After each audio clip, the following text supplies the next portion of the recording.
日呢個德國嘅 Schnesinger 同埋 Ceraton 嘅發佈會啦。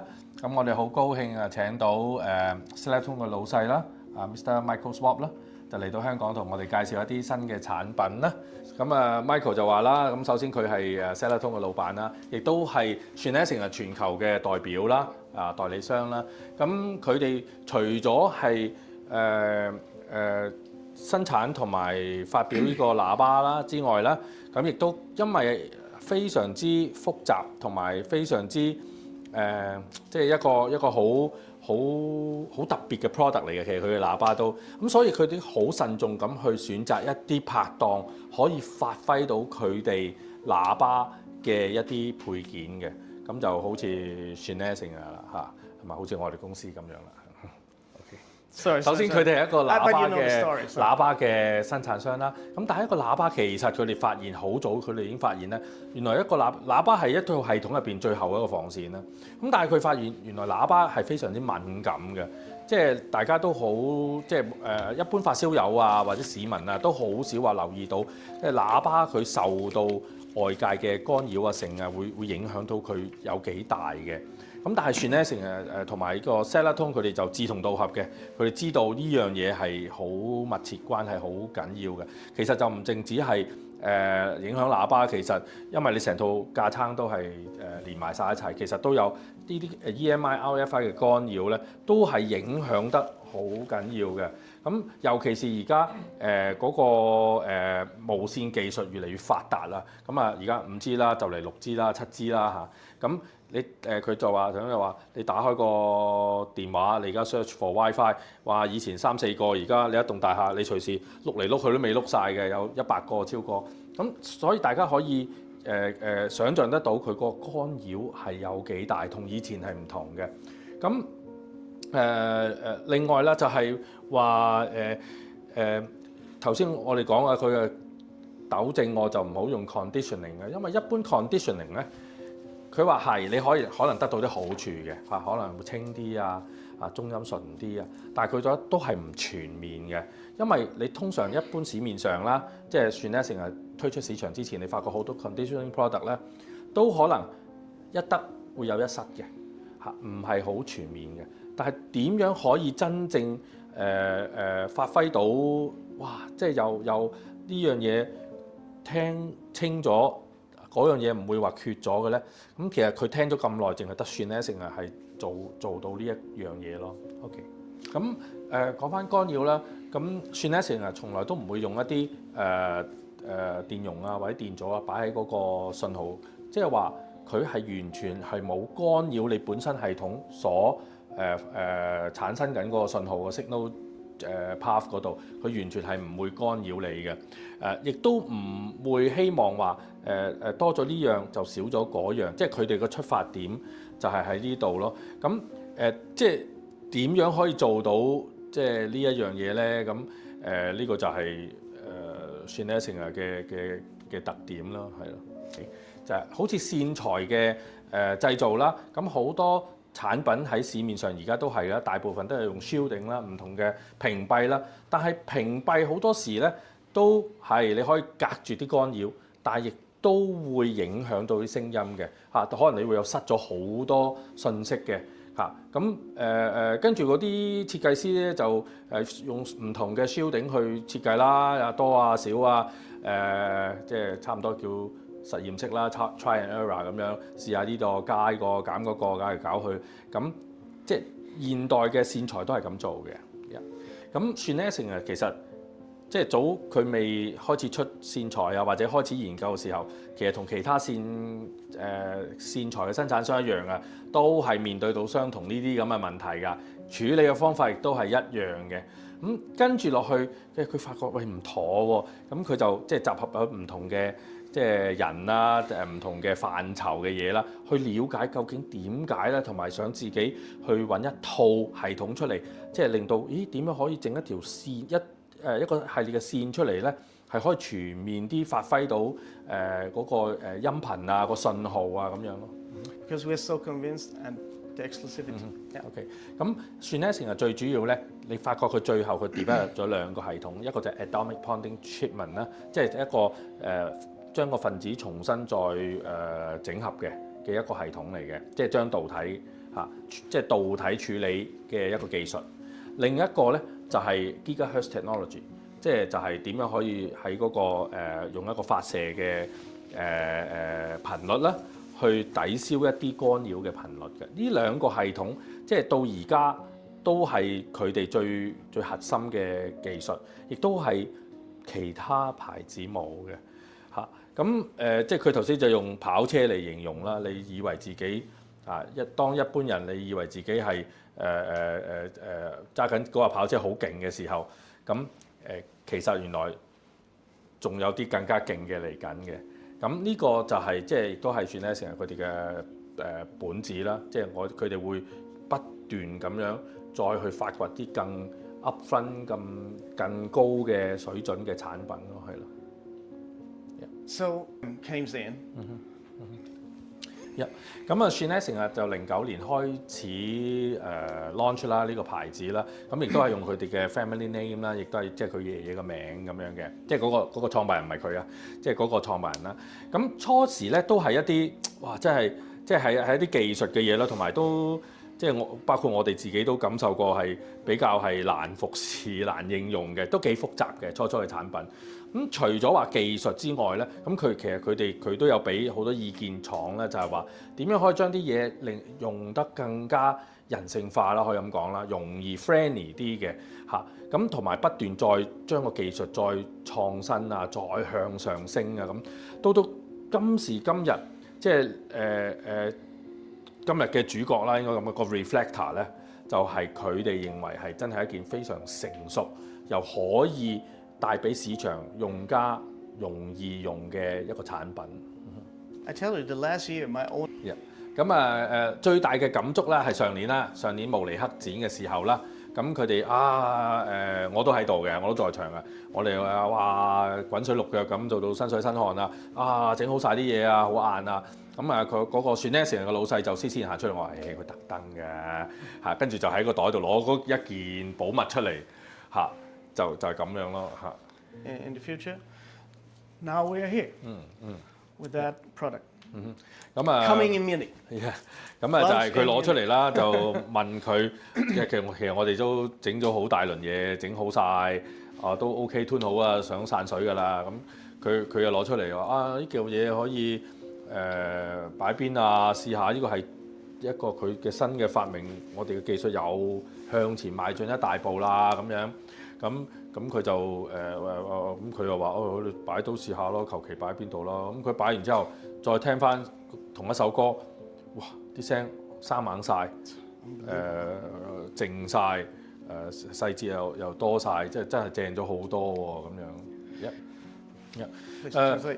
咁佢就話，即係自從嗰次之後啦，咁佢都冇停過，就帶住呢套，佢有一個 set of 4嘅4隻裝嘅，咁帶住佢周圍去啦，咁即係做過好多無數次嘅demo 啦，咁個即係都好正面啦，就係即係到今時今日即係都差唔多1年啦，咁今年 Munich 會正式投產啦呢件嘢。So as before. 咁就佢周圍出差就攞住嗰4嚿嘢，但係嗰4嚿嘢本身就喺佢個 showroom 度試嘅。咁跟住佢有一次出完差啦，經過都唔記得咗呢件事啦。咁翻到嚟，咁都即係翻到 office 都係有歌聽嘅。咁但係佢硬係覺得啲聲唔對路啦。咁點解咩事咧？佢都唔醒起，後期先發覺，咦原來就係攞走咗呢4嚿嘢。咁將佢攞翻出嚟擺翻喺度，就翻嚟啦。嗰個水平啊，即係嗰啲質素啊，真係冇咗佢聽唔到咯嚇。咁講幾樣核心嘅規格啦。咁呢個 reflector 其實亦都係 EMI 嘅 product 嘅一種嚟嘅，但係去咗另一個 Giga cancelling。係啦，就去咗另一個 level 嘅產品啦已經。咁就因為首先講下就係呢個 Giga cancel technology 啦。Giga cancel technology 其實大部分嘅干擾啊，都係存在喺一啲 gigahertz 嘅部分嘅，等於而家手機嗰啲射頻嘅嗰個範圍嘅。咁呢啲干擾係會有唔同嘅頻率喺唔同嘅頻段，會影響到音樂唔同嘅頻段嘅聲音嘅。So you said not slowing the Yeah, signal yeah. flow and all that. Okay, Yeah. you know I did. I can feel yeah, I something forgot already. missing. Yeah, too slow, right？咁咧呢啲頻率咧，佢有好多呢啲干擾咧，就係會令到你聽嗰個信號啊，會令到佢拖慢嘅。咁但係Schnesinger嘅 Giga cancel technology 咧，就唔會令拖慢咗信號嘅你聽感嘅，佢仍然可以 transcend 得到嗰個信號嘅速度嘅。So the clear definition and all frequency ranges. Clear definition. Yeah, yeah. I mean that the frequencies is not at some frequencies just change here or there. 咁唔係淨係處理某一個干擾頻段嘅， Yeah. 係全頻佢都會即係叫做解決得到cleaning 得到啦，佢叫 cleaning 啦，即係比較 wide range 嘅頻段，佢都可以優化得到嘅，即係可以消除嗰啲干擾嘅，就唔會話斬件式咁樣去，亦都唔會話俾你令到佢啲嘢係 overload 嘅，即係唔會爆啦，因為有陣時咧你即係我都唔係太知道佢核心係點啦，但係話個干擾有陣時佢哋處理嗰個頻段嘅時候咧，有陣時你聽落去啲聲咧就會爆嘅，清得滯。咁呢個係一個技術嘅問題啦，即係佢哋處理得到，可以令到佢控制到佢一個好 linear 嘅範圍，即係唔會令到佢突然間少咗好多或者多咗好多。So a lot. 咁另一樣嘢就係講個時差啦，即係時間啦，即係差唔多我哋可以講緊嗰個會影響到音樂嗰個流暢性啊，或者係嗰個我哋叫順變啊，諸如此類啦。咁佢呢一個產品其實佢所有 Giga product 啦，或者 EMI product 啦，都有一個特性嘅，佢可以處理到整個時差，即係音樂出嚟嘅時差，你可以聽到哇流暢啲嘅。即係因為有陣時我哋聽到一啲所謂啲聲咪唔係好舒服啊，或者唔係好順啊嘅聲音，其實都係一啲干擾帶嚟，令到你可能你某一個頻段高頻出嚟唔 smooth 啊嚇。當你呢啲理順咗佢之後咧，聲音出嚟哇個流暢度就會提升好多。咁呢個佢強調嗰個時差啦，個 timing 啦，成日都講啦。係好重要嘅，因為佢話好多真係喺好多公司，佢哋就算知道，佢都冇辦法處理嘅。而 Schnesinger 真係有咁嘅能力去將呢一啲咁嘅干擾理順到佢，將佢減低，去干擾你個系統出嚟嘅嗰個幅度，盡量降低。所以你聽到用咗 Schnesinger 好多產品之後咧，哇！嗰啲聲係好順暢啊，好有 dynamic 啊嚇咁。即係呢個就係佢哋嘅 power 啦，係啊。So to understand in general, okay? So 干擾呢樣嘢咧，就 冇冇咩話特別嘅手段啊，你可以控制佢啊，呢度有嗰度冇啊，有幾多啊幾少嘅但係 but the most important thing is what?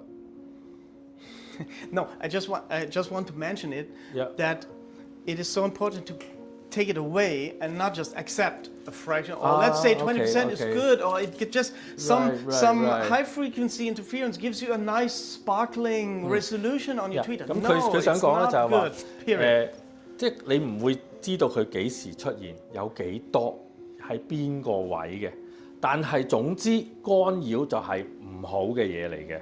咁無論係幾時咩情況之下，都要盡量將個干擾減低。你先至可以出到好嘅聲音，即係呢個就係佢強調嘅地方啦。咁所以呢啲干擾嗱，又講翻喇叭啦，佢入邊係即係對，即係大家都可能你哋好難想像得到，佢對喇叭入邊會造成好多影響嘅。咁但係話係真係有嘅，而佢可以處理得到，你先至會有好嘅效果。咁佢想講就係話。一個喇叭點解會受干擾呢？即係其實最主要都係因為有金屬，因為所有金屬都好似個 antenna 咁嘅，無論條喇叭線啦、入邊嘅支架啦、單元啦、分音器嘅部件啦，總之有金屬嘅部分，其實就好似一條天線咁，會吸引咗啲干擾入嚟嘅，咁會影響聲音嘅。就算你有幾靚嘅單元、幾完美嘅設計嘅箱體都好啦。咁但係啲干擾佢係影響緊佢工作嘅時候佢震㗎嘛，佢影響佢震，佢唔係影響佢個喇叭箱嘅設計，唔係影響你個單，因為呢個係你設計個單元之前㗎嘛。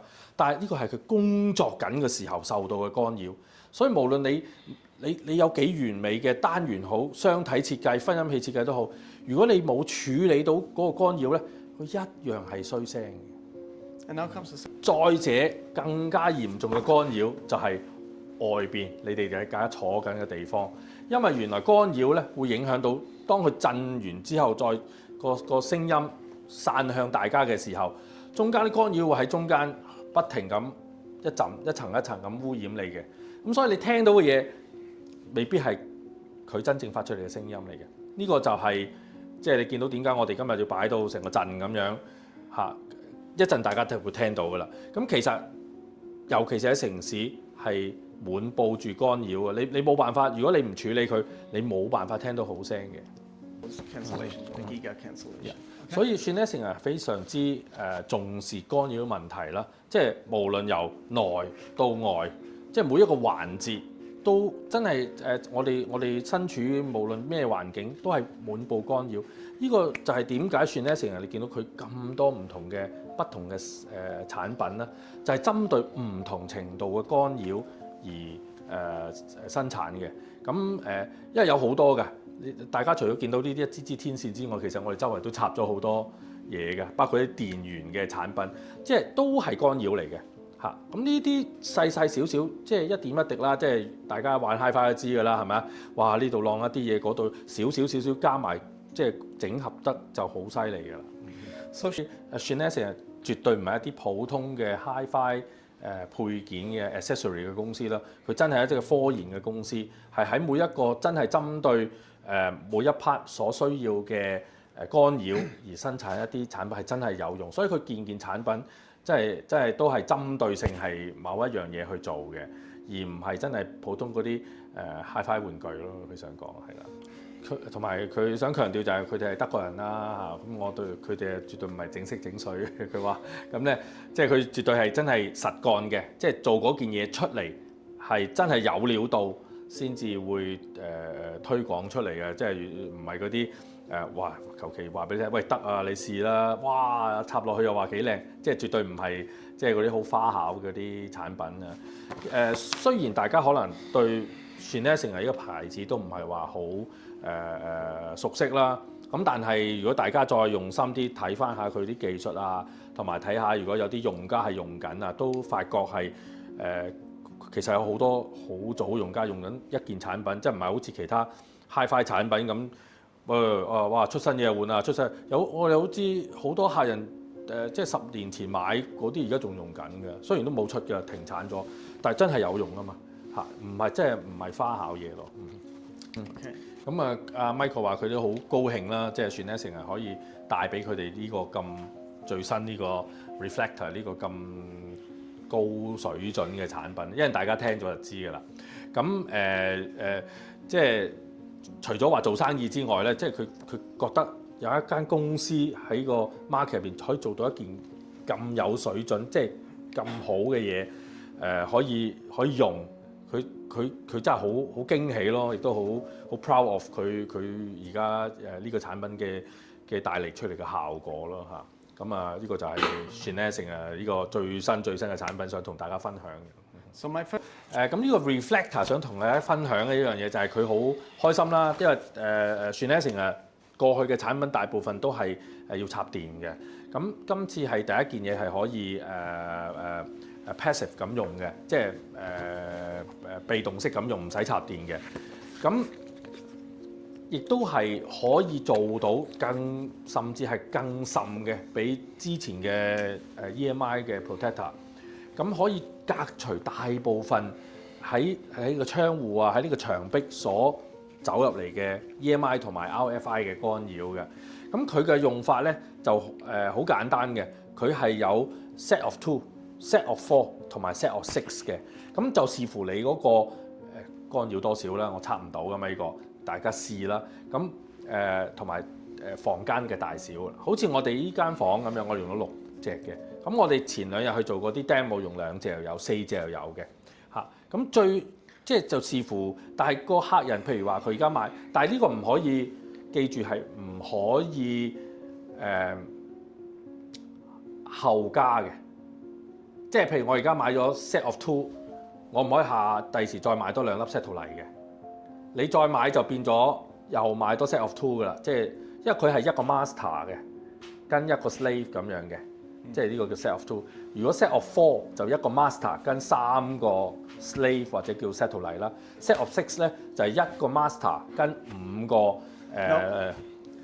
OK 更正，因為只有呢個 set of 2同埋 set of 4嘅啫。如果你見到我呢6粒咧，就即係因為而家呢啲係 prototype 嚟嘅。咁如果你係即係最終嘅產品咧，譬如你個房間好大，你買2套 set of 4變咗8粒啦，或者一套 set of 2一套 set of 4啦，咁或者2套 set of 2啦都可以嘅。咁亦都可以提供俾客人一種彈性嘅使用嘅。我第時我唔要，我收起2隻變翻4隻咯嚇。咁呢個佢哋最後就係覺得係會咁嘅配套咯，即係 set of 2同埋 set of 4。So that's a very important function. 咁另一樣佢想強調咧，就係話可以調整啦，因為大部分市面上嘅呢啲咁嘅防干擾嘅產品，大部分都冇得調整嘅。咁大家可以想像得到嘅，同一套系統喺你屋企同喺你屋企，大家擁有一模一樣嘅系統，相信聲音都唔同啦。其實當然啦，你可以話房間又唔同，咁但係其實每個房間佢個干擾都唔同嘅。咁所以可以調整係非常之重要嘅。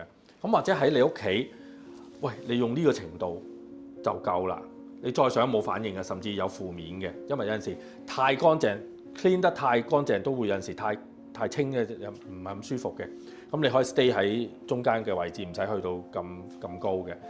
咁喺佢個房間可能話要去到0米嘅，因為可能佢干擾少啲啦嚇，或者佢個房間即係總之喺個現場嘅環境係少啲。咁佢強調一樣嘢就係話可調整性咯。因為如果冇調整性啊，市面上好多人買嚟插啦，其實好多時都不理想嘅，即係可能過咗好多時你某一個位我哋成日覺得好咗，但係有啲位好似過咗over 咗少少，清得滯喎，即係就會發生情況啦。咁所以佢傳得成好多個產品，你見到係可以調整，就係呢個原因。想喺每一個唔同嘅房間都達到一個比較理想啲嘅。佢最重要咧就係佢可以調校啦，就可以maximize 啦，即係可以優化，去將你嘅產品可以去到最極致嘅，但係亦都可以將佢嘅缺點，即係佢嘅干擾減到最低。所以你聽出嚟嗰個落差係好大嘅，係啦。咁就好簡單啦。大家見到佢後邊有呢啲 button 嘅。咁通常我哋咧用嘅時候咧，第一個 position 會擺喺0位嘅，咁你咪聽咯嚇。跟住其實好簡單嘅啫，你0、1就向下，2佢係得3個位，跟住隔離另一個 button。They act a similar function or it's different function. So because the interference acting, like let's say it's acting on the timings of the timing of the music rhythm, the other is on the balance, the frequency range. This is cleaning. So at the moment we don't say there will be the manual available in 4 weeks. Okay. So I don't want to say something maybe it's wrong side or something. Even I don't know exactly yet. So but there will be a description very soon. 因為仲未有正式投產咧，即係佢又唔想話講錯啊。咁到時真係Munich 之後咧出咗嗰陣時，會有一個比較即係正確啲嘅名稱講呢個係負責乜嘢，嗰個係負責乜嘢嘅。咁大部分其實呢2日我哋玩都係用呢個 button 嘅啫。咁嗰個 button 大部分時間都係擺0嘅。咁呢個就係講緊即係0、1、2咯。即係你0係 cleaning 得比較一個普通嘅水平啦。1就係大啲啦，優化強啲啦。2係最 max 嘅啦，即係嗰個cleaning 即係處理嗰個gigahertz 嗰啲干擾係最強嘅。咁有陣時我哋嘅呢2日經驗咧，就係譬如話我哋擺0，跟住1好聽咗喎，2就發覺有陣時冇乜再好到啦甚至有啲嘢係反轉過嚟嘅，因為有陣時啲聲可能會太過 aggressive 嘅，咁你就要翻前一級咁就得㗎啦。咁當然啦，如果當你係好熟悉嘅，因為頭先都講過啦，干擾嘅喺嗰個角落頭同嗰個角落頭可能不同嘅。咁當你自己係用家嘅時候咧，其實我哋好多用家都知㗎啦。咁你聽到啲聲唔對路咧，你就會去調下呢個調下嗰個位咧。咦，啱啦呢個聲，咁佢就會 stay 喺嗰度咯。咁啊，呢個干擾咧，即係除咗話對聲音有關之外咧，其實都對人係有好處嘅，因為干擾其實對人都唔好嘅。咁另一樣就係嗰個有好多即係啲用家啦，我哋都見到啊，算咧成日有啲就話，梗係條天線越長好，我見到有啲買到好 Q 長啊，又插喺唔同嘅位置啊，即係佢有陣時有啲人中意擺喺個櫃入邊，又擺唔到天線。我諗大家都見過有啲咧，咪伸條天線擺咗出嚟，其實咁係唔正確嘅，因為佢其實成個設計係連埋，最好就黐住咁樣用咯。咁即係呢個係佢廠 recommend 咯，即係都想同有啲朋友講，佢哋用錯咗方法嘅。咁同埋呢一樣嘢咧，除咗對Hi-Fi 對聲音有幫助之外咧，對人都係好嘅，因為佢真係會減低干擾啊。就算好似佢話佢喺酒店啊，佢都開咗佢嘅，咁咧就即係會好啲嘅對個人係啦。So again, there's nothing harmful. 會瞓得好啲。唔係佢冇射頻啦，冇任何嘅輻射啦，唔會對人體造成任何嘅損害。You cannot say more clear because you could do conventional measurements. So your mobile phones, you're all bringing today 1,000 times more than anything this thing does. Okay, so it's 係有啲人又即係覺得哇一見到條天線就驚嘅，咁其實就冇啊，佢即係一定冇你個電話擺身咁多干擾嘅嚇。如果你可以做一啲 test 嘅，都 test 到嘅咁。Yeah, please. 咁喺最新呢個 reflector 咧，嗰支天線係同佢以往嘅產品係唔同嘅，佢係有個方向性嘅。佢有要求就係嗰個天線咧，個 blade 咧係要差唔多指向，唔係咁樣嘅，其實咁樣。不過佢上面因為有啲人會誤會咗，其實咁樣唔啱㗎嚇，即係要咁樣，跟住你豎翻高佢。總之呢個 blade 個方向就差唔多要向住晒嗰個皇帝位啦，咁就先係一個恰當嘅擺位。So 好多人都問你係passive 嘅，究竟點樣 work 咧？個能量你又唔使電，又唔使插電，又點會有功能咧？咁樣咁佢話個設計師就話其實佢要插電嘅，一年插一次電嘅。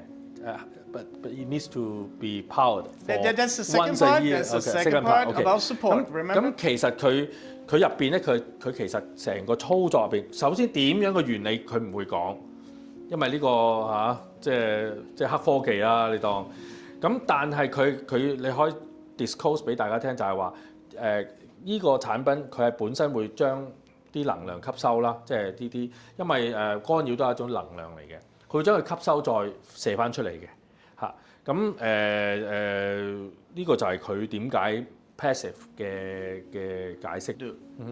咁就係佢一年先至要插電一次嘅，佢唔想用叉電嚟講，因為唔係叉電，冇電池嘅，即係要一年就要你可以話啟動佢一次啦，即係 activate 佢一次啦，就係插電一次嘅，大概10零20分鐘咁都冇問題嘅。咁佢可以用成年㗎啦，佢唔會話因為你聽歌聽得耐要插多電，你唔需要話，我成日聽啊，我一個月插佢一次咧，冇分別嘅，你一年插一次就夠㗎啦。咁大家而家見到呢個只係一個 prototype，因為未正式投產嘅，慕尼黑佢先發表啦。咁可能大貨啊啲 parts 啊，可能下個月先至開始收到嘅。但係喺慕尼黑就應該已經係 ready。咁而家見到嗰個只係一個 3D 打印嘅版本嚟嘅啫。咁到時有個好 nice 嘅金屬嗰個 badge 啦，會靚啲啦。佢哋又唔想整到成嚿金磚啊，或者嗰啲其他牌子產品啊，令到佢閃閃生光咁。但係咁樣會好貴啦，同埋亦都冇乜意思。同埋佢哋都比較低調，你見到從來都係即係由以前越出就越低調嘅嗰啲產品。因為有某程度有啲歐洲嘅朋友都唔想話一啲咁嘅 accessory 咧，哇好 highlight 擺咗喺間屋度嘅，即係即係呢啲係廠嘅風格啦，同埋個性啦。And yeah, very flexible. 佢都諗緊會唔會話整個 mounting 俾佢啦？如果有 mounting 咧，咁有啲朋友真係擺唔到喺呢啲高位置，佢可以掛喺牆啊咁樣咯。咁但係最緊要都係擺高少少好過低嘅，因為你擺喺地下咧，其實佢地下就處理，但係我哋耳仔唔喺地下聽㗎嘛，大部分都係一係企喺度聽，一係坐喺度聽，所以擺高會好過擺低咯，因為嗰個擴散率係一致㗎嘛，係啊。咁佢話嚟緊Genesis 未來咧將會推出2-3件產品啦，咁亦都係喺 EMI 呢個界別嗰度工作嘅。咁佢話可以好誇張喎，可以影響到嗰個空氣嘅粒子動力，即係空氣動力學嘅喎，可以處理到，咁啊可以控制佢改變，唔好令個環境，直接控制個環境喎。